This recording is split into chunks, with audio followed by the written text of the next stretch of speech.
Hi, this is Ashima from Trade Promotion Council of India. Today we have Chef Manjit Gill with us.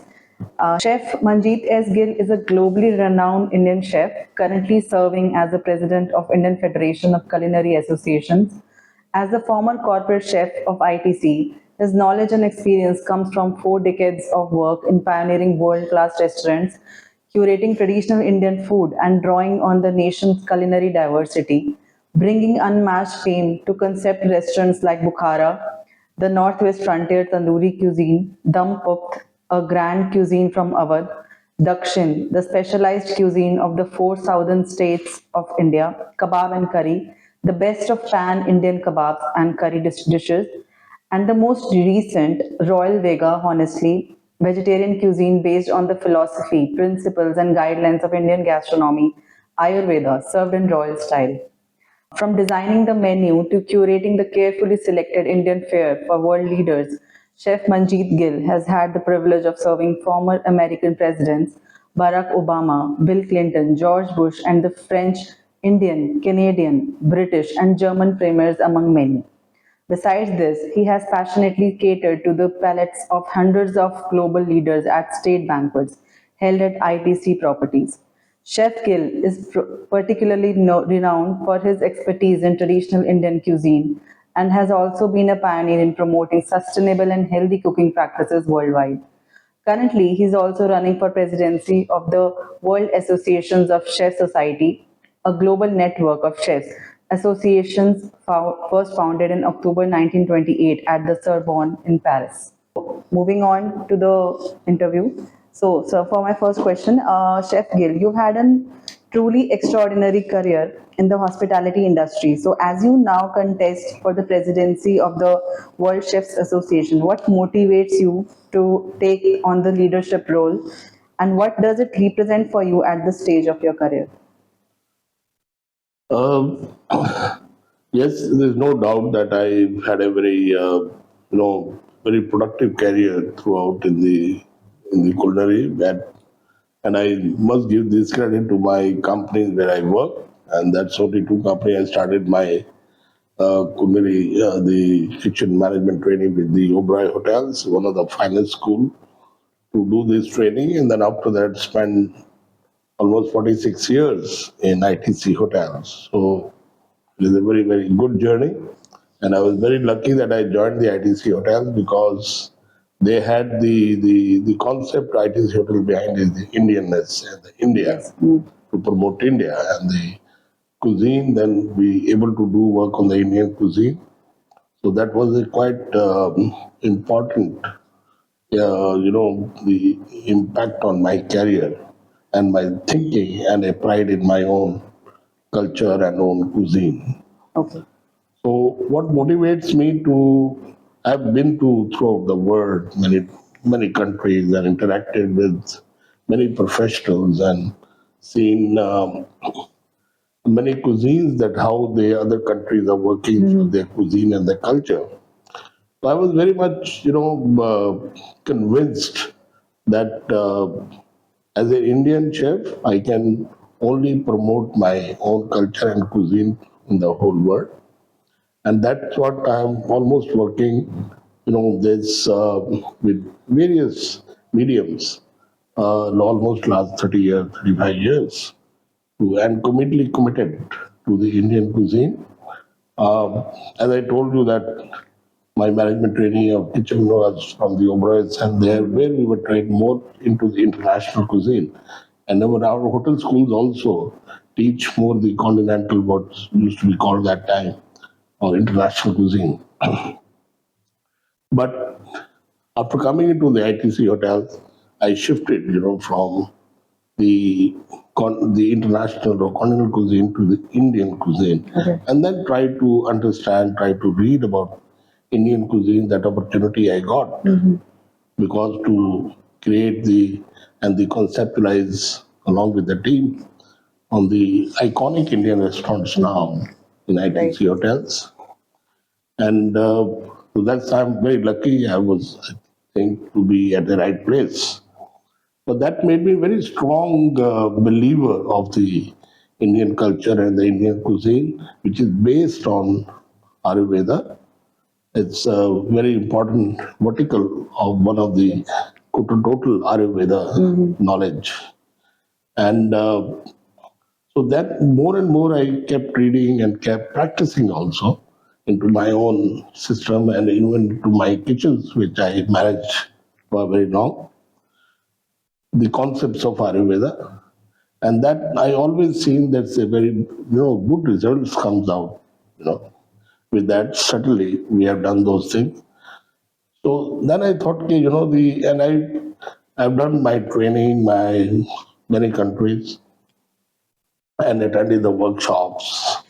Many. So I found what all is described in our own cuisine is which is already documented.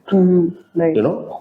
And so that is absolutely different what the whole world is talking. Yes. We are more deeper into that as far the knowledge is concerned. And the other countries are still struggling and working on these things which we have already documented.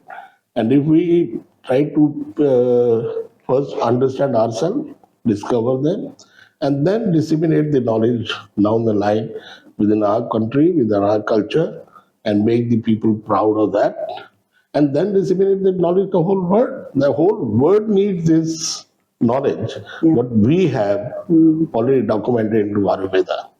The only thing is that you have to read many books, many cultural books to find out the descriptions or the writings about the culinary culture. Right. So there has to be one book, or if we don't have that one book with the culinary students or the people who are interested in understanding the food, or we have to make the world understand about the food from one book or two books which consolidate only the culinary culture of India. Right. So that still I'm sure many people are doing it. I'm also trying to do that book. Maybe within 6 months, 1 year, that book will be in the market, so that you can read that and understand the basic philosophy, the fundamentals, principles, guidelines of cooking. Yeah. The little which makes you upset sometimes that when we talk about the Indian cookery, or we just come on to the recipes. Recipes are only guidelines. Recipes is not a culture or a cuisine. Right. Recipe is only a guideline, which is the outcome of the skills and the knowledge you have. And the recipes are dynamic, recipes are changing, recipes are creative. But behind the recipe, what knowledge is there, what philosophy behind them, that's important to understand. And that's what we have to learn ourselves, as every Indian person has to learn, understand that, so that they can, if they are not cooking, at least they can talk about their food better and communicate better to the rest of the world, so that our cuisine can be understood and our culture can be understood by the whole world. And which I'm not because I'm an Indian, but I think I experienced many cultures. Even there is a book I read which is titled Cooking, Eating, Thinking. In that book, the philosophies of the food are compiled in that book. Three-fourths of that book is on Indian philosophy. Right. So these are the things which we have to now, more aggressively, uh, because food is very important part of every, human being, and to understand that. So it is very important that we must now understand ourselves and then, spread our cuisine philosophy to the whole world. It's very important. And to do that, and then I support. And overall, we are seeing that the Asia is playing a very important role in the global gastronomy. True. The the best of the chefs are from Asia, and where India is a larger number of those people, because we are a large country and very largely populated country. We have people and all intelligent people. Their background is very good. So they are playing a very important role in the whole global cuisine. They pick up the food very fast of any other cuisine because our background is like that. Our background is on food, on the taste of food. From our evolution is like that. So for us, it's very easy to pick up any other cuisine recipes and recreate them. So as a Indian and Asia is playing a very important role in throughout the global scene of the gastronomy. And so that's why we, as Asians, and then the few countries, they said that we must play a very important role in the global body of the chefs. The World Association of Chefs Society is almost 100-year old. And I took that challenge. I said yes. And with my self-interest also, it will be much easier with my look and with my personality to take India onto a global scene in a right place by making them understand. Because people understand the Indian food, they love the Indian food too, they like to eat it. We feel very happy with that, that people like it. But somewhere there's a mistake in their mind. We have to remove that mistake. We have to tell them this food is good because of the knowledge or the philosophy we have on the food. We follow that. That's why it is good. It's not a mistake. It's a very scientific. So that I think will be that I said, "Oh, why not? I have that experience. I understand that, and I'll be able to disseminate that kind of information and the knowledge globally, which will bring the Indian food at a different pedestal. And of course, it will make the impact on the Asian because I can understand the diversity very well being an Indian. And in Asia, we can understand. That incidentally, this body was controlled by only by Europeans by last 100 years. So that's what made me little uh, given the excitement also and to take up this challenge.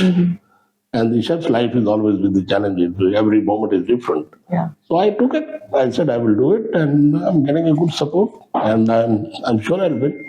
Absolutely, sir. What role has the World Chefs Association has played in shaping the global hospitality industry over the years, according to you? You see, the main objective when it was made also, it is basically to uh, make this profession more structured and with the and to educate people, to train people, because food is a very very serious subject. Yes. It's the it's so serious, and I am sometimes I may come later on that in that we'll talk. But to bring the chefs to start apprentice programs, to train them, to educate them. Basic objective was that so that the food standards can be consistent Yeah. and easy to deliver. And then with all these things, then what happened? Then technology also came in, equipment improvements happened with the chefs, and then the first president of this in 1928 was Chef August Escoffier. Okay.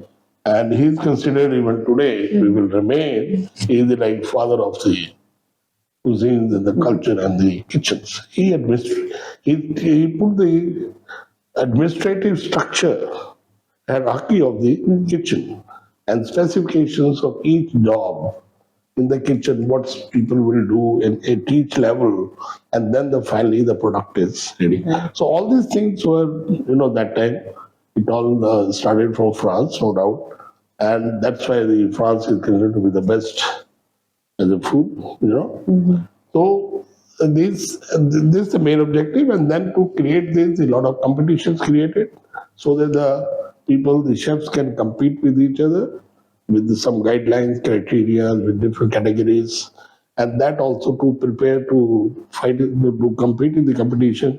You have to prepare yourself. You have to practice a lot. It's like any other Right. competition. So those competitions started with that. And now competition have both. In particularly the culinary competition, because a lot of professionals go and they see that, how it is happening. So the candidates are competing with each other. Other are watching them at how they are doing it. So it is one of a training tool also for the people who are working, or people get the, inspired with the people, people who are competing and working and producing the things over there. And it's a one shot perfection, it's very good or bad. So it's not easy. It's like any other games also. Sports are also not easy. It's one time perfection we have to show. So it is something like that only. So those competitions started, and competitions that then, we have a national level competition, continental level competitions, then we have international, we have Olympic also. There is a Culinary Olympic. I don't know how many people know in India. It's happened every 4 years. It's happening almost last 80 years. Every 4 years it happened. And it's a Culinary Olympic. It's a great pride for the people to go. And I hope last time we sent 2, 3 vegetable carvings. That's also one of the skill in the culinary. And our 2 girls from Chennai won the gold medal in that. So we are working on this thing. It's expensive, and I'm sure one day we'll have, as a nation, we'll work on these things, understand these things, that how important they are, and we'll be able to send a full team India over there. And that's, I think, I should achieve. I become a president, then I should achieve within next 4 years of term. Yes, exactly. So, okay. Your agenda for the World Chefs Presidency talks about excellence and sustainability, inclusivity, and preservation of culinary traditions. So, why do you feel these are critical to the global culinary community going forward, and how can they be achieved? You see, sustainability is very, very important for the chefs to understand. And through chefs, you see, nowadays, the chefs are a great influencer as far as the food is concerned. They're the biggest. Nobody else can influence about food as the chefs can do it. And the whole sustainability start from the Yeah. farming and the food produced, and how the food chains happen, how the food is cooked. Then, so if the chefs, because they are at the last final stage of the food consumption, Right. they cook the food so and consumers eat the food. So food consumption finally happen over there, and farmers, they create crops. A crop is a food, but you can't eat it. The chefs create that crop into the food on a plate, nicely presented, that you consume it. Yeah. And once you consume, then only you get the goodness of the food, the nutrition. The crop is crop. Yes. So it's a great job that the farmers do it. Without that, we have nothing in the pan to do it. Right. So the farmers do. So every sustainability, like the the the goodness of the earth, how you keep the earth, from where the pollution starts, the water, So all the 5 elements of the nature, it starts from the farming. So it's with the food. Food play a very important role in sustainability.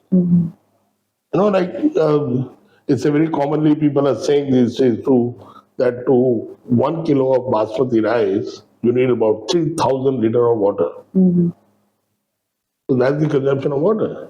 So why we chefs cannot create great dishes from the other variety of rices where the water consumption is less? Less. Yeah. It is. So this is what the chefs play a very important role. We create the demand. Yes. We create the demand. If we understand the sustainability, that this is the environment sustainability we have to do, we understand that, then we understand the farmer, we understand the earth, we understand air, water, all these things, and then find a right kind of a crop, right kind of a grain or the produce, and then create dishes out of it which people like them and eat them, and the demand is created. Yes. So variety of things people can eat. Now variety can only be eaten if it is seasonal. So we have to understand the seasonal. So our menus has to be seasonal. Our menus has to be local. Like in India, we say for a long time, seasonal local is not some new phenomena for us. Maybe for the rest of the many countries it is maybe, but not for us. But we are somewhere we are forgetting those things and getting into the things which are year round available, whichever way they are from wherever they come and all that. But when the chefs are working now and they are doing it, the local and the seasonal. And with that, what happens is that the seasonal vegetable demand is going up, seasonal produce is going up, and variety of things people are eating around the year. And the other vegetables and produce is not coming less. If they're coming less from the other places, the carbon prints are less. So the chefs can play a very important role at every step as far as sustainability or environment is concerned. And in India, when I say in India we believe there's a philosophy of our Ayurveda. The food has to be in harmony with nature. Yes, exactly. If it is not harmony with nature, it is not a food then. It is a wrong food. Correct. So that's what the belief of Ayurveda says in one line. Food is when in harmony with nature. So that's what our background is like that. We all Indians background is like that. We understand this very well. Right. Okay, so as long as standing ambassador for Indian cuisine, how have you seen its global reach and popularity evolve over the years? And what are the common misconceptions people hold about Indian cuisine? You see, the Indian food is very tasty, and we are the only people who understand the six tastes of the nature.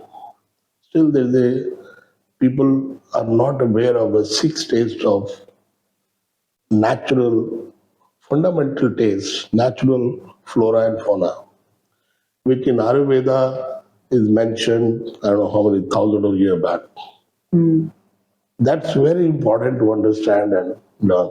So but unstructuredly, we all know it. We may not be knowing this name down the six tastes and their combination, how they pair. There's more professional comes in that, professionalism come in that. But we all are evolved like that from the childhood. We understand our taste buds are very different. Yeah. We can pick up the taste very fast. That's what we Indians are.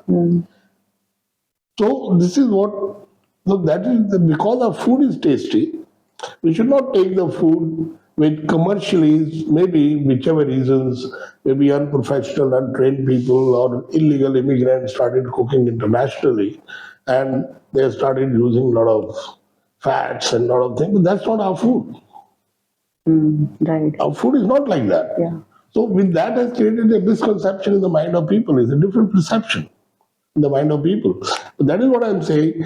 We must now, as a nation, best of the minds in this, not only the chefs, but Ayurveda people, historians, the anthropologists, the different language people, they all should join together and empower the chefs with the knowledge so that we can present our food globally in a right way. That's as a nation we have to move now. The time has come. The world is waiting for us. But only we have to do it. If we will not do it, nobody else will do it because our food is our culture. True. So we have to now, the time has come, we must do that. And people have a perception, and we only do it. We only, any foreigner outside India, somebody can, we serve the food, talk about good food, but when we serve the food, say, you may not like it because it is chili hot or spicy word, wrongly word is used, spicy word. Yes. And all, we start talking negative about our food. We have to talk positive about our food. And we are the only people, we alternate our dishes. We say, no, this is more hospitality. I don't agree with that. Your food is your food. This is the way it is cooked. Yes. And you offer the food. Nowhere in the world, I have experience when I go out and somebody is changing his food suits to me.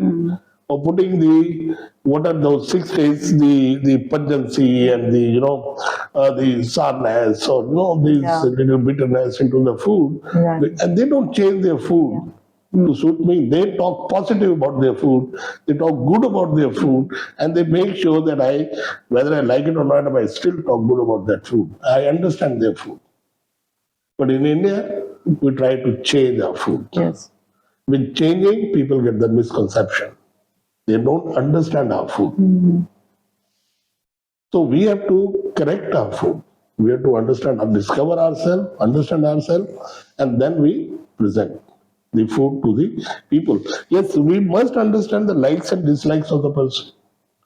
But India is such a large repertoire of the food. We have such a big variety, regional foods and all that. So we have food for everyone, likes, dislike of this word, for the word. Anybody can say, this is my like, dislike. You can pick up the dish without changing our dishes. Yes. But should not be like mostly people talk about fat and this and that. If the Rogan Josh has to float on fat on top, it has to. That is the character of the dish. That is the name of the dish, and this dish is for a particular region.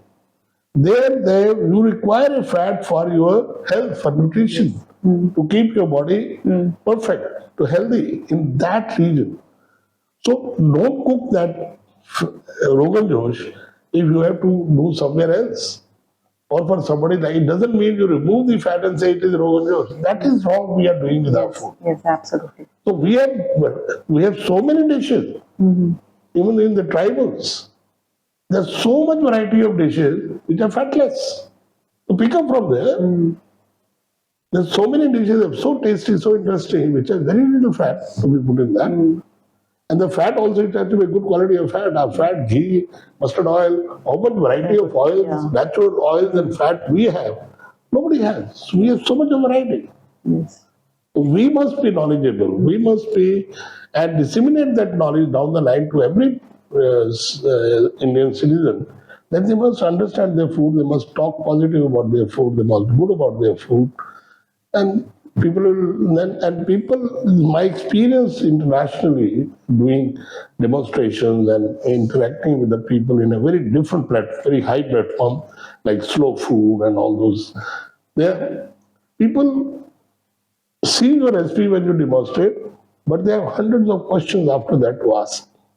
People are very excited to ask the questions. Very exactly, and that what is behind this food? Why this food is like this? Yes. Why it cooked like this? So that's what we have to And we have all the achieve. explanations to do. It's only we have to, the nation has to think that we have to do this, Yeah. take this as a priority, and then rest of the mind should be together, script down the things, write down the things. I wish if somebody can define what is Indian food.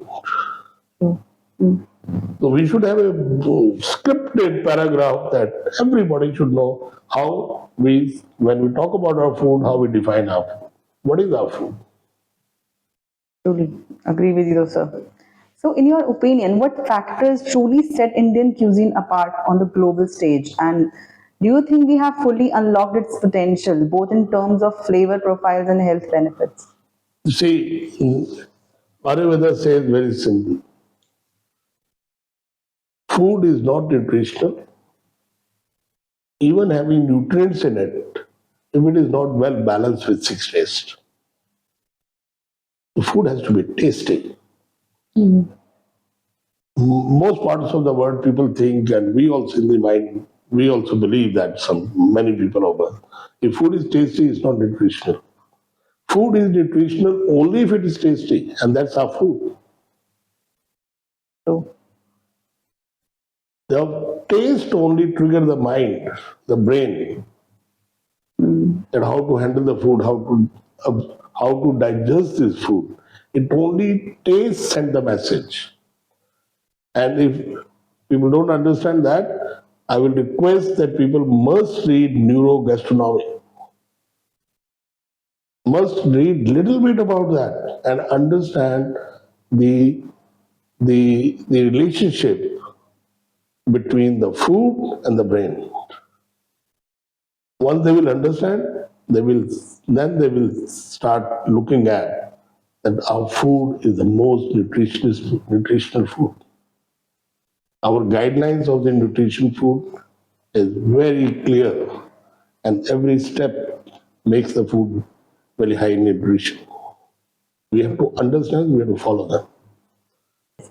So, how do you view the potential for Indian cuisine in the global market, and particularly in the form of processed and packaged foods, like ready to eat or ready to cook products? You see, as the world is changing, it become dynamic, technology, all the things are coming. We used to do the thing before we, preservation of food or processing of food is a very ancient and a traditional way of keeping the food for the difficult time. It was always done. Why pickles are made? That's not a preservation of food. True. You know? So we all, there are many places, you go to the higher regions, maybe into Laos, Spiti and all those kind of where there's, very few ingredients, or like in the Kashmir or hilly regions, the sun-dried vegetables are no, they all are stored to use in the winter. So where the winter vegetables will come? The only meats available if there are. But where the vegetables will come? They are sun-dried and they're kept. That's not a process.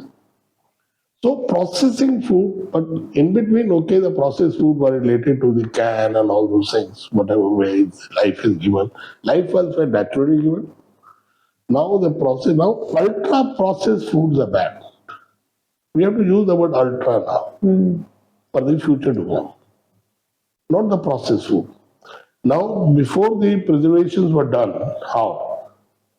No oxidation should happen. So we used to pickle or we should preserve the things into the oil. So there's a layer, so there's no moisture, no the contaminations happening. So we used to preserve.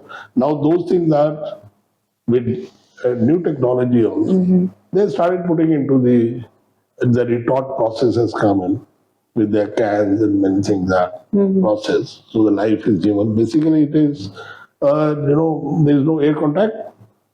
There is a vacuum created. There is no air contact. The life is there. Life is given to the food. This is what we call it processed food. Yes. But important is what are the ingredients we are using in that. Now to make the problem in the race of in the market is to make the food cheaper and cheaper and cheaper.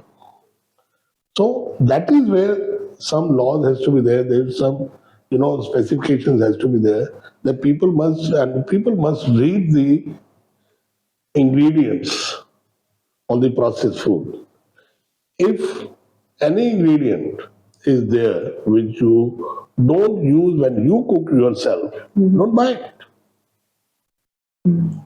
If ingredients are there which if you cook at home and same ingredients, there's nothing wrong with that processed food. But when there are few numbers are written in the processed food label 201, 211, 215, you don't know what it is. If the things are modified starches, xanthan, I know what all, different. They say they're natural chemicals or they're naturally or whatever it is, but we don't use them in our cooking when we cook at home. If the ingredients are same, it might be a little expensive, but there's nothing wrong in it.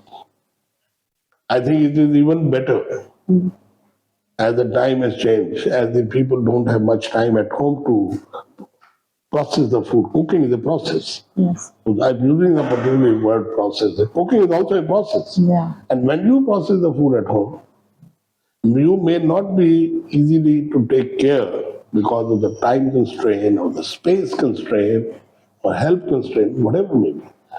The same thing industry might do. The right industry, they might process that in a particular way, taking precautions of everything because they have an infrastructure to do it. They are doing the volumes, and then that thing, I think, as a process if we take, is more safer than just buying from the market and then you cook yourself. Yes, exactly. They're much better. So future is, which is the right processed food. Label must be read properly, and you choose. People must be aware. We should teach more about processed food. The people that how to use that, how to check that, how to store that, and how to then, when they regenerate it, then how they have to do it, what are the SOPs are there. See, the thing that is like any other technology. True. So we have to understand the technology. We all have shifted from our manual work to the laptops and all that. We all do it. At this age also, I do it. I can't work without it. I use AI so much in my own work. I have to do it. So we have to change. We should not say just label it processed food is bad. No. Like buying a fish from the market fresh, I think is very dangerous. One should not buy it. You have no idea from where the fish started, how long it took time, at what environments it was.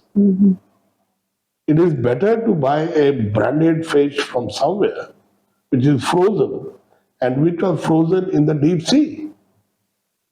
That is more fresher, Yeah. much better fish than buying the fresh fish from the roadside or small shops and say, no, we don't do the process, it's frozen. Frozen is fresh now for future. Frozen is fresh. I will never use, if I buy the fresh fish, then I know what I'm buying. And for where I buy. In landlocked like Delhi, where is the fresh fish? Yeah. True. If I'm in Manali, I'll pick up the fresh trout from there. Why not? And eat there. Why not? It depends where you are. So processed food, I don't think is wrong, and one should not take it just as generally, using it. So processed food is bad. No, processed food is not bad. Okay. So, how do you think technology can play a critical role in driving the growth and international expansion of Indian cuisine, especially in terms of exports? Well, that's very in place of export. Yes, we should try. You see, India has a very big market. You see, like for example, I'm saying in India, if you go to any hotel or wherever the breakfasts are done, or the buffets are put, you always find there's something from the east, there's something from the west over there. East also, there is something from the Japan is there. In the breakfast also, you find these dishes. The similar way now, wherever you travel, there's some. I was in Philippines about 6, 7 months back. There's a small portion of Indian dishes also there. It may be aloo bhaji, maybe some dal curry, they write it, or whatever they do it. But it's there. So now they cannot produce it because it's not possible. To get the raw ingredients, and then they must have a skill of cooking. And then even the place, everything, infrastructure, there are a lot of constraints happen, and every skill become very expensive also. It is better than to pick up the processed already, retort food or the frozen, and then any person who has a little skill only how to reheat and do it, and they give a better quality of food over there, which Indians can or the other people can also enjoy it. People like to eat it. So processed food, like for example in India, 99%, but 100%. I've experienced myself. I had a chef from Thailand for a Pan-Asian restaurant, and that girl was asking, the chef was asking only the Thai paste curry packets. I said, why I hired you somebody from the Thailand to make from the fresh ingredients? But it's easy to do it. So if Thai food here or the other foods are cooked from the processed food, so why Indian food is not cooked everywhere in the world with the Indian processed food from the India? So there is a big demand. There's going to be a big demand. And we, chefs as a nation, we have to work. Chefs and the other people also, like TPCI, See, the pizza is so popular here. I think somebody should be aware that how many containers of tomato, like these cans, coming from Italy every month. Who is earning money? Farmer of Italy. Yes. We we don't export. Our so many Indian restaurants now, okay, we should have our products of that quality and reach to them and make them understand. And people will have a better quality of food, better consistency of the food, and more safe food. So, for the processed food or the export of food, I think it's a very big market, very big market. Yes, sir. Truly. So, what role do you believe skill development and training in the culinary sector needs to play to promote Indian cuisine and broaden its appeal to diverse global tastes and preferences? That's I'm sorry to say that is absolutely at a very base level. You're not doing anything. We don't have any textbooks to teach Indian food. We don't have it all. We are teaching in the all hotel schools. As I said, I started also like that. All hotels even today teach you read the text only from the Western books. And text is the knowledge. Practical is not the knowledge. That's something. Cookery, the recipe is not the knowledge. So, If we want to change the dynamics, we have to create our own textbooks. We have to create our own teaching systems. You see, I say sometimes give the example. We teach, maybe we say we're teaching them butter paneer, so as a recipe in the hotel schools or Korean students. But afternoon in the theory class, we are teaching them all the French and the Italian cheeses. There is no book in a culinary school teach how to make paneer. Now, it's very easy. Somebody say, "Oh, everybody knows how to make paneer. Boil milk, put lemon juice or acid, and hang it, take it, press it." No, that's not a teaching. Teaching it what temperature the milk to be boiled at, how much acid to be put, and which acid to be put. Not lemon juice, vinegar, anything you have. Every acid behave differently. So, which is the best acid to be put in the milk? Do it at what temperature has to be put? Then how to stir it, how to do it, and then what temperature, how long you have to hang, what is the mass of the paneer, what is the weight of the paneer on top. It's not anything you put on top. Then the more moisture will also go out, it become more dry. And then how, after that, how you store the meat? Oh, sorry, paneer.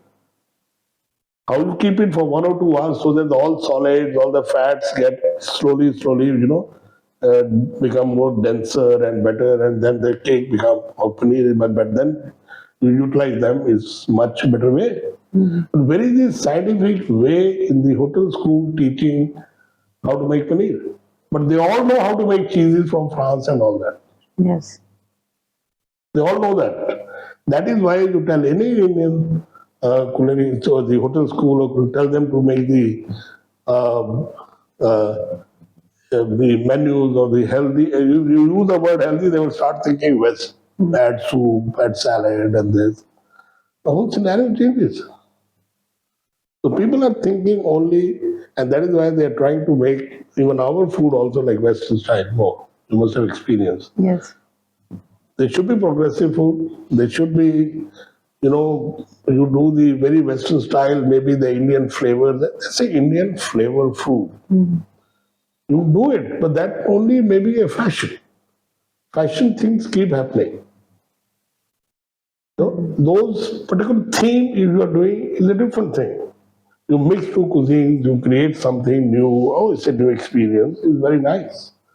But that cannot be taken as a system, and that's the only way to make Indian food progress or to tell the whole world. People will get confused. And most of the progressive foods are very interesting dishes, very beautiful they look and all that. But when you come home, you don't know which cuisine you had. True. So that will not make your cuisine popular. So whatever it is, still the best restaurant is Bukhara for Indian food. Right. 47 years, the menu is not even changed. It's a very typical, at a very ground level, simple, straight Indian food. It's tasty. Yes.